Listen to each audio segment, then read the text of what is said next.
Hey guys, thanks again for tuning in. Again, John Swartz here from Remax Community. Just wanted to make a short video here again. I hope these videos are helpful for you. Again, they're unscripted, unedited. They're just just straight off the cuff, just stuff that can, like I said, tips and tricks and stuff that you can use from over the years of my 19 years experience selling real estate as a top producer in South Jersey, just to help you with your development. Hopefully if you find this info helpful. What I want to come up with today is just something, again, these are off the cuff, unedited, is something that I kind of try to live by, which is what's awesome about this, all right, which is it's a mindset thing, a way of looking at things. When something happens, you have a problem, when you're doing a real estate transaction or any kind of business transaction, a lot of times you have your plans. This is supposed to happen. We're supposed to close next week.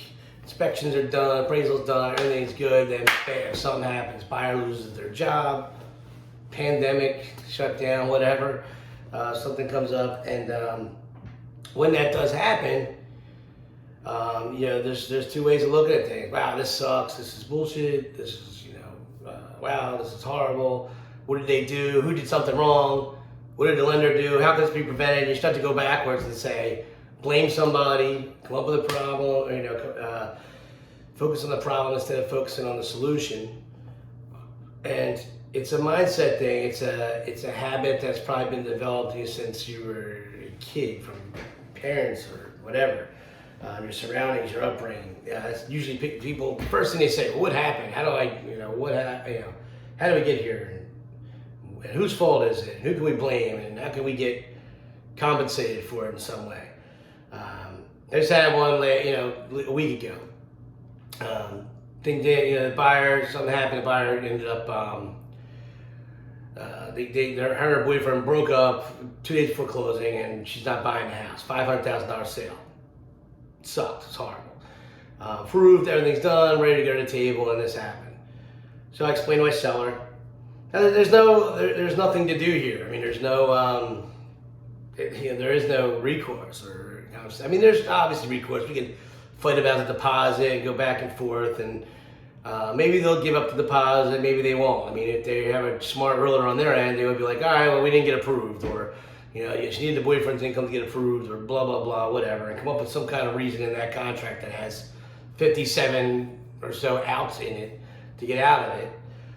And you're just beating a dead horse. You're going backwards. You're trying to find a problem, and and I had this happen. And funny, in this case, the seller, who is an investor client of mine, who consistently has problems on his end closing deals, right? Not a big deal. Just things happen all the time, and some things happen beyond control. Well, in this instance, it is beyond anybody's control. You can't do anything about it. But the thing to do is to quickly get it back on the market and get it sold, instead of going backwards and complain about what happened or how it happened.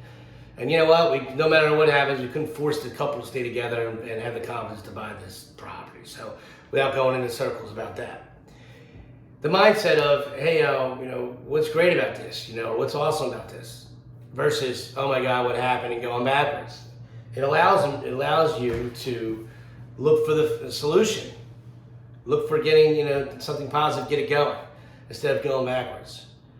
You can't find a solution if you're searching for problems, or if you're focusing on the problems. Let me say that in a different way.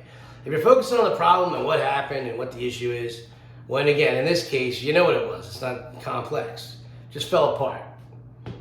Instead of focusing on the negative of that, focus on what you can do and where you go from here. All right, so here's what's awesome about it. The market's great. It's another opportunity for me to find my own buyer, okay, and maybe make twice the commission. It's an opportunity to put it back on the market, maybe get more money from my seller, because it's a good market. There's a lot of silver linings in this, okay, but they're not perfect alternatives, but however, they're all better than worrying about the problem and complaining about it, because that's going to do nothing except for keep me into that focus of problems and that gauntlet of issues and phone calls to the seller and blaming and going back and forth to stuff that's just not productive at all. So what's awesome about it? Just get that mindset. There's always something. Again, the first one I just said, suppose I get my own buyer. It's a great market.